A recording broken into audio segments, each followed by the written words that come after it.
We're able to live because of the hard work of our farmers. I insist to my soon-to-be father-in-law, but my words fall on deaf ears. He mocks farming as a job that's not profitable. He even laughs, challenging me to show him the life of a farmer. Fine, let him see my family farm.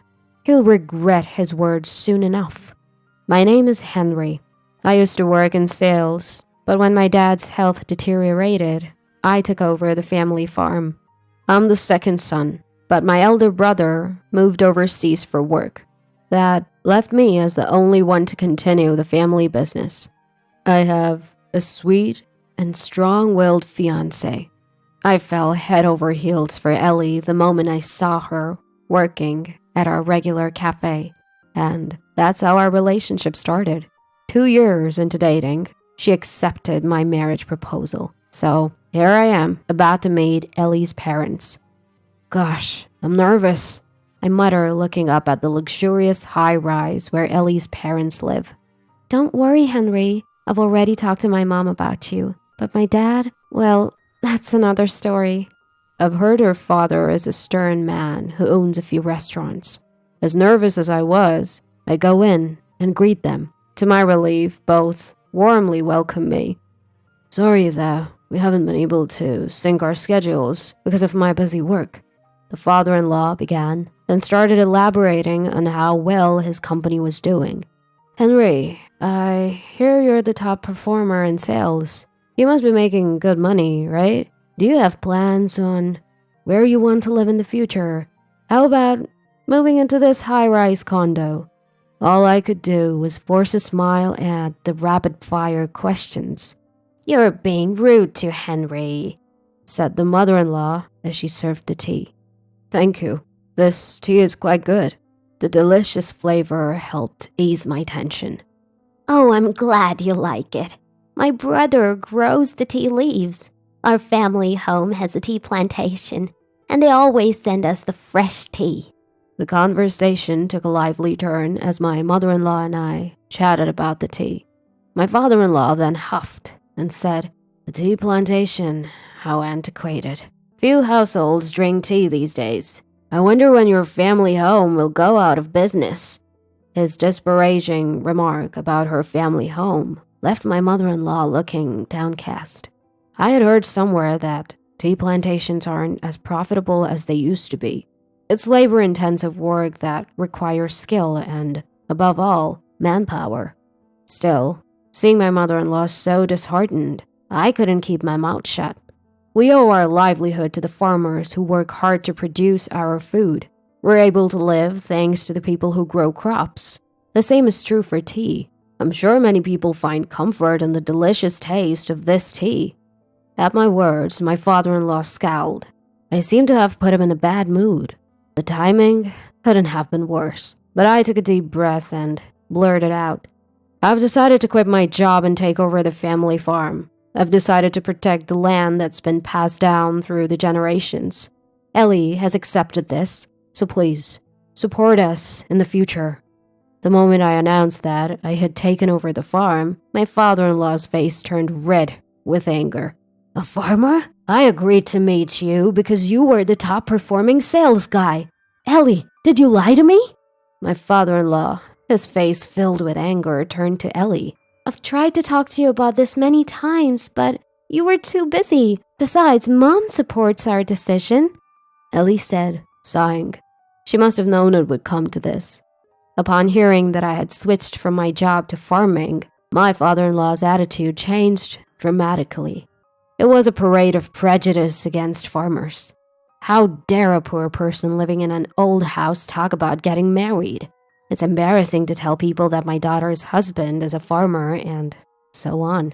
When asked what I was growing, I answered mainly cherry tomatoes, and he exclaimed, Cherry tomatoes? They don't seem to make much money and there's no future in them. Of course we're growing more than just tomatoes, I tried to explain, but my father-in-law cut me off and started laughing. Growing a variety of vegetables is proof that you're not making a profit. He dismissed whatever I said. My father-in-law started a restaurant business at a young age and was successful. so he's particular about profits. Although I've just taken over the farm, I've certainly been considering profits. But as I tried to discuss this, my father-in-law shook his head dismissively. He didn't expect much from me. I'd like to see what life as a farmer is like. Is your house a shack? Are your parents wearing overalls and straw hats while working? Maybe I should meet them next time. I was getting angry at him making fun of my house and parents, but the one who protested angrily was Ellie. I can't believe you're making fun of farmers. I'm ashamed to be your daughter. At Ellie's words, my father-in-law was enraged and slapped her on the cheek. My mother-in-law was angry that he had raised his hand against her daughter. Ellie, with tears from the pain, turned the situation into complete chaos. You're living in this high-rise condo thanks to me. Be grateful. I don't care who a daughter like you marries. I took Ellie, who was sobbing, and left my in-laws' house. I couldn't forgive my father-in-law for making fun of farming and for hitting Ellie. Hello, it's Henry. I'll be bringing my fiancée and her parents next time. I called my father and reported every word of my father-in-law's remarks. He runs restaurants, doesn't he? What's the name of it? He asked, so I told him my father-in-law's name and the name of the restaurants he runs. I have an idea, so wait for me. I asked what he meant by an idea, but he said he was still uncertain and hung up the phone. After a while, my father called back. After hearing from my father, I immediately went to meet some people. Later, Ellie and I went to greet my mother-in-law again. She apologized for my father-in-law's arrogant attitude. He had apparently become arrogant since his restaurant business took off. He moved into a high-rise condo to show off to people around him and began to look down on those who earned less than him. It was a daily occurrence for him to ridicule her family's tea farm. His affairs with women were not hidden, and he did as he pleased, according to my mother-in-law. She said she endured it all for her daughter. I don't want to cause trouble for Ellie and Henry by getting a divorce. My mother-in-law is a kind person who thinks of Ellie and me. Don't worry about us. Please think of your own happiness. When I said that, she thanked me and smiled.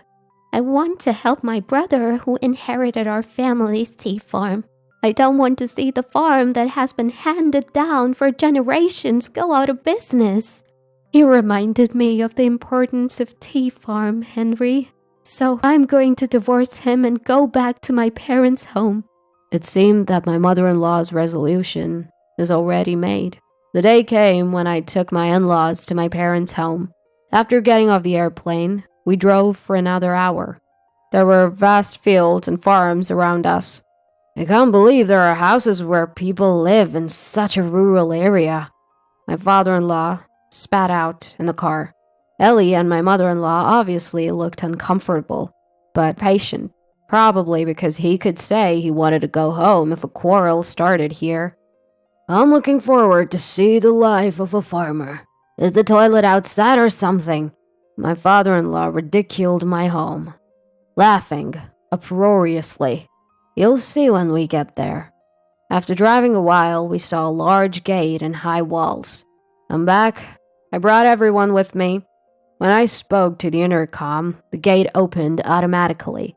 What a grand gate! Oh, and the garden is so beautiful! Ellie followed me, cheerfully praising the scenery. We leave the garden to a gardener, but it's an English garden, so it's called. Because of my parents who love Europe, there were many of my mother's favorite roses planted. My mother-in-law entered the garden and happily sniffed the scent of the roses. My father-in-law grumbled that it was a bad taste garden. Please, this way. There's a large building beyond the large garden. That is my family home. The brick-built house has 12 rooms and living, dining, kitchen. It's quite spacious. In front of the entrance, there are 2 luxury cars and 3 off-road motorcycles parked. All the land around our house is our own farmland. My in-laws and Ellie were all agape. My parents greeted us at the entrance. Looking at my father-in-law, they showed a smile. Of course, they are not wearing overalls. When I entered the living room, there were relatives and some people gathered. Not only my parents, but everyone was dressed in suits.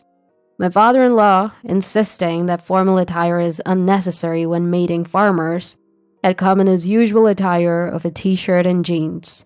Because my mother-in-law, Ellie, and I were dressed relatively formally, he stood out significantly.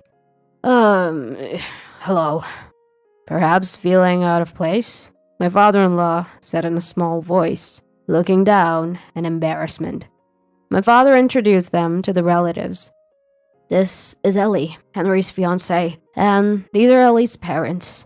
It seems like Ellie's father has quite a prejudice against farmers. Were you surprised to see that our home was not a shabby hut?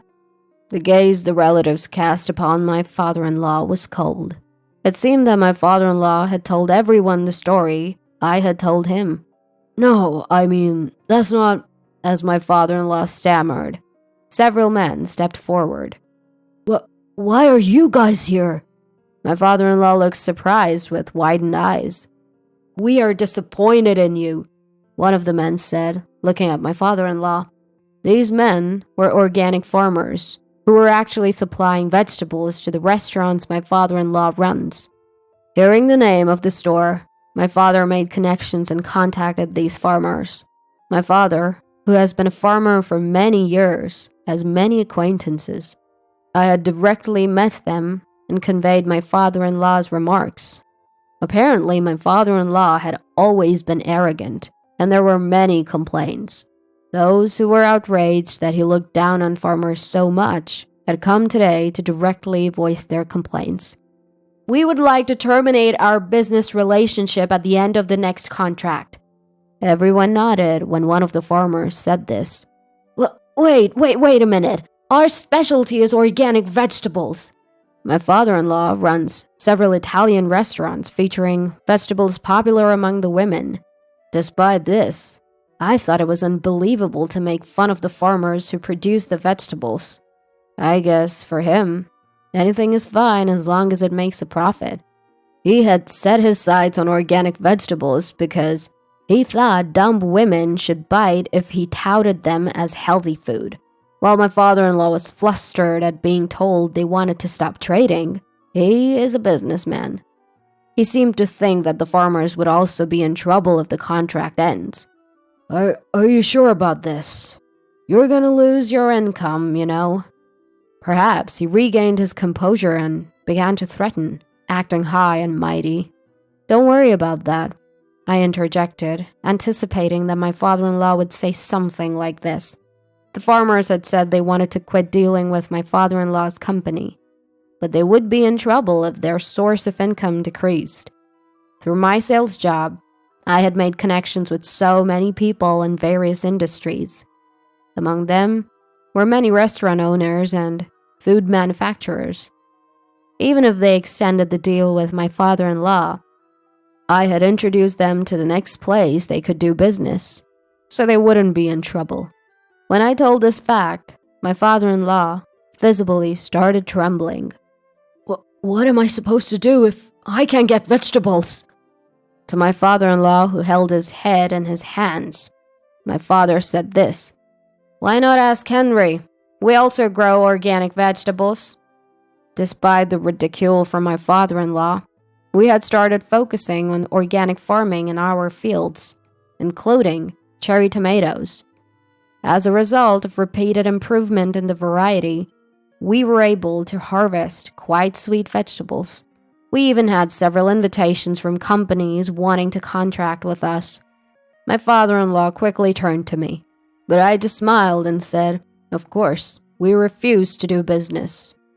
He slumped his shoulders and fell silent. Next to the quietened father-in-law, my mother-in-law and our parents were having a lively conversation. When I bring the fresh tea from my hometown next time, my mother-in-law declared, as my parents were thrilled. In the car on the way back, my father-in-law exploded in anger. How dare you cancel the deal? Do you want my business to go bankrupt? He was shouting from the back seat. Frankly, I couldn't care less about what happens to his restaurants. And you, as my wife, not even defending me. This is why I hate country women. Perhaps because I was completely ignoring him. His anger turned towards my mother-in-law. Sure, you prefer city women, right? Your current favorite is Mary, isn't it? When my mother-in-law calmly started talking, the car fell silent. Henry paid to hire a detective. You didn't hide it at all, so the evidence was easy to obtain. Please take care of the divorce documents and the alimony payments. My father-in-law turned pale at her words. Divorce? What are you saying? How do you plan to survive without my earnings? She told him she planned to work on the tea farm her brother inherited after the divorce. Then my father-in-law smirked and said, Isn't that tea farm on the verge of bankruptcy? Fine, I'll divorce you. It's better to live with a young woman than an aging wife. Then, no one spoke a word, and a heavy silence filled the car. When we arrived at the airport, not wanting to be together any longer, my father-in-law headed towards the gate alone. Ellie, looking at her father's back, muttered sadly, To think such a man as my father. I think your father will definitely regret his choice, I said, pulling Ellie's shoulder towards me. A few days later, my in-laws' divorce was finalized. Due to the evidence of his affair, he was fully liable. He seemed to have nearly forced my mother-in-law, saying, I'll give you money, just leave. Ellie and I were angry when we heard the story, but my mother-in-law was laughing, saying it was okay since she got a lot of money. $50,000 in alimony from my father-in-law, and $15,000 in alimony from his mistress. She plans to use this money to revive the tea farm. While my father-in-law was enjoying himself at his high-rise condo with his mistress, her husband barged in, turning the place into a battlefield. Yes, my father-in-law's mistress was a married woman. We had known that when we had the detective investigate, so we thought it wouldn't end well. My father-in-law, who was also being sued for alimony by his mistress's husband, must have learned his lesson about women. Even after that, it seems like he's still living alone in his high-rise condo. His bad reputation spread among the farmers, and the number of farms willing to do business with him drastically decreased. That led him to close his branches, which were centered around organic vegetables. Perhaps feeling lonely, I heard that letters from my father-in-law occasionally arrive at my mother-in-law's parents' house. The content is pathetic, asking her to come back because he's lonely. At first, my mother-in-law was reading the letters, but now she says she just throws them away without opening them. Once he called, she cut him off, saying, If you're lonely, why don't you move out of the high rise? We laughed when we heard that from her. We don't know whether he couldn't stand living alone in the large room or whether his business went under and he couldn't afford to live in the high rise anymore. But we heard that he moved to a small apartment. I've been extremely busy since I took over the farm, but having Ellie with me is a big support. She probably never thought she'd become a farmer's wife when we were dating. Yet, she came with me without a word of complaint, so I have nothing but gratitude for her. I think I like farming. It must be my mom's blood. Ellie, laughing, is adorable. A year later, we had our wedding. It was a grand ceremony, but my father-in-law was not there. He must be sad that he couldn't attend his only daughter's wedding. From my mother-in-law, we received freshly packed new tea, saying she wanted us to serve it to the guests. Thanks to my mother-in-law's help, the tea farm, which was on the verge of bankruptcy, seemed likely to turn a significant profit. Their tea is still fragrant and delicious as always.